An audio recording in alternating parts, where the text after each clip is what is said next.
Hi, this is cbradiomagazine.com, and today we're going to look at the Johnson Messenger 250 solid state 23 channel base station radio. This is the 50th year anniversary edition they did. This radio is all solid state, there are no tubes. Let's zoom in and I'll show you the controls.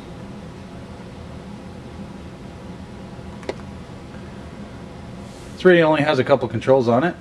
Volume control, which is also your on-off, has a squelch knob, and if you pull it out, it pops out and it turns into the PA mode. Push it back in, turns it back into the regular radio mode. Has your frequency selector here on a rotary switch, your SRF meter. The microphone connector on these radios, it's going to have a female on this side and the male is actually going to be on the microphone. They're very sharp little pointed pins on the tips of the microphone connector. Pushes in and then it has a spin to connect it there. It just kind of locks in, so it's not like a full screw-on type microphone. It does have a front-facing speaker, and let's go inside the radio. I'll show you a couple things about it, and we can discuss a little bit more about why I like these old radios. Okay, I did remove the cover. The covers on these slide backwards. You undo 4 screws in the back, and then it's a one-piece piece of metal, and it has to slide backwards off the radio to expose the board. Once you remove the case of the radio, you expose the board. Most people who are going to want to mod these radios on the board are going to be wanting to adjust the dead key and to remove the modulation limiter, so let me show you where those adjustments are. Okay, the modulation limiter is CR11, and it's going to be a little bit hard to see, but I've already removed it. It's located right there. You can see it says CR11 underneath. But it is located in this position right here. In this particular case, I've just snipped it out. Normally I'd unsolder it, but you can just clip it out if you really want to just do it quickly. And that is the modulation limiter. I'll zoom out a little bit so you can get an idea in the radio where it's located.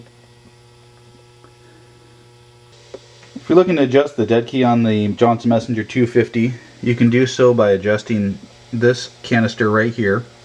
This will lower the dead key. You can lower it down to about 1 watt if you're planning to run an amplifier in line.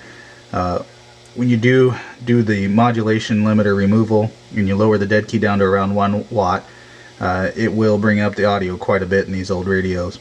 So one of the reasons I like the Johnson Messenger 250, the stock microphone and the stock radio aren't that loud for audio. But if you remove the limiter, you add the Johnson desk microphone. It's a matching microphone. You can actually get these radios to sound very loud and clear on the air. They almost can sound like an old tube radio once you get them set up this way. Now the microphone you're going to want to use, it's an old Johnson desk microphone, and this is kind of an example of what it looks like.